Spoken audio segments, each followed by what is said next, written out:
De quem é esse corpo? A gente já discutiu, né, sobre a complexidade dessa resposta.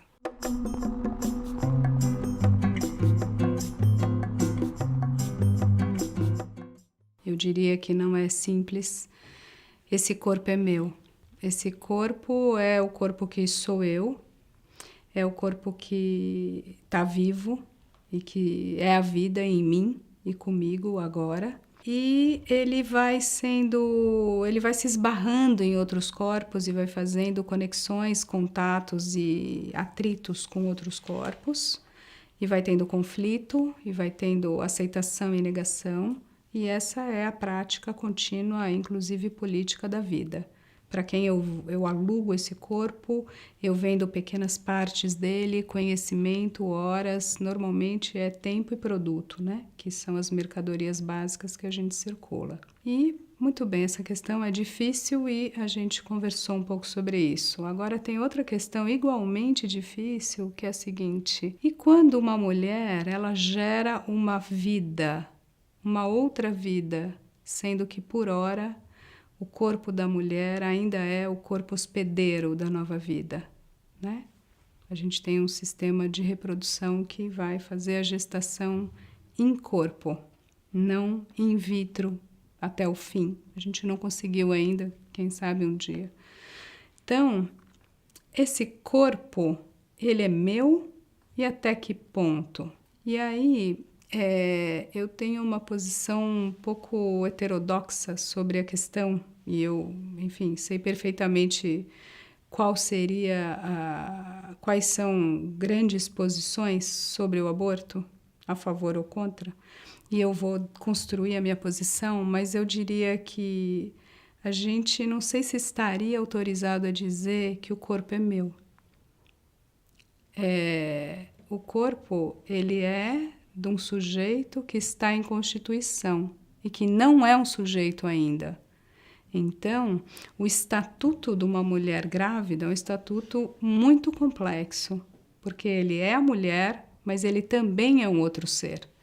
Então, é fato que esse ser não sou eu e não deve ser, para que eu possa me constituir como mãe diante de uma alteridade que é o meu filho em formação.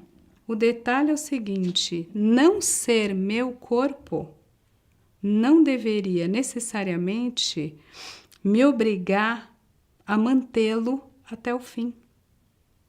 Então, a conversa é muito difícil, porque eu não diria que o embrião sou eu.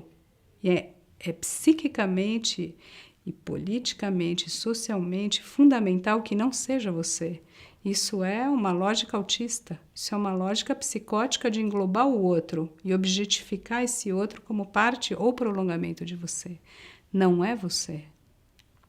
Mas, para que você leve a termo essa gestação e leve a termo um projeto de constituição de si como mãe, você tem que ter um desejo, um engajamento e um trabalho. Você quer? Você vai bancar? Você vai se sustentar nessa posição e sustentar o outro nessa posição de ser vivo? Talvez não. Talvez não. E talvez uma mulher possa ter o direito a essa escolha. E é diferente a argumentação. Por quê? Porque eu preciso desejar e querer isso. E a gente sabe disso. A maternidade já é difícil o suficiente para que a gente a desempenhe e viva, né? Possa vivê-la com alegria, bem, o melhor possível. Há várias filigranas, vários ires e vires, várias coisas que a gente já comentou aqui em vários outros momentos dessa longa conversa que a gente vem tendo aqui nesse canal. Agora, isso me autorizaria a não poder dizer eu não quero bancar esse projeto agora, porque talvez eu não queira e não tenha condição. Então, é mais difícil como questão, é mais difícil, né? Você poder dizer, você quer ser mãe? Neste momento, eu não quero, não posso e não sustento esse lugar. Isso seria mais honesto e teria muitas implicações muito importantes e interessantes em termos do coletivo humano. Porque se todo mundo que tivesse filho desejasse e realmente bancasse um lugar de função materna, paterna, enfim, de cuidado, de maternagem, sem dúvida o mundo seria muito menos louco e muito menos vil. É uma equação matemática, é uma lógica básica. Então, eu diria que deve poder ser mãe quem está com muito desejo disso e vai se engajar nessa empreitada, nessa viagem, que é uma viagem incrível. Agora, isso é o primeiro ponto da conversa, porque tem outras implicações, que é a seguinte: nem todo mundo se pergunta de uma forma radical isso. Então, primeira coisa é você poder deixar circular a questão da maternidade de uma forma mais honesta na cultura, não mitificando, não romantizando, não dizendo que isso é realização do feminino e que se você não foi mãe e tal, ou que ser mãe é padecer no paraíso, e todas essas narrativas que são muito endeusantes de um lugar clássico de uma Madonna, né? Um outro ponto que também é relevante é o seguinte: se eu escolho ser mãe, eu posso e devo ter a responsabilidade diante desse outro que é meu filho. E devo ter a responsabilidade de me preservar se eu não quiser ser mãe. Então, não só discutir a maternidade, discutir a sexualidade. Por que tem tanto aborto? Porque a gente não fala nem da maternidade honestamente, nem da sexualidade. Então, para ter práticas contraceptivas, práticas de prevenção de gravidez não desejada, você tem que ter uma educação sexual e uma fala, uma narrativa, né? E uma luta contra os lobbies das indústrias farmacêuticas também gigantesco.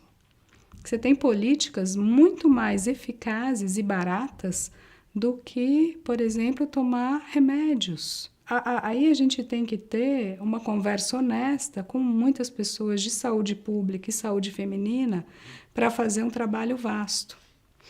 Terceiro e último ponto: se você bancou se era seu desejo ser mãe e você se colocou nessa situação de poder vir a ser mãe, poder engravidar e fazer um sexo sem contracepção, se você já fez todo esse primeiro grande percurso e falou de maternidade, falou de sexualidade, se você pôde engravidar e você quis, ótimo, banque e crie condições para a maternidade.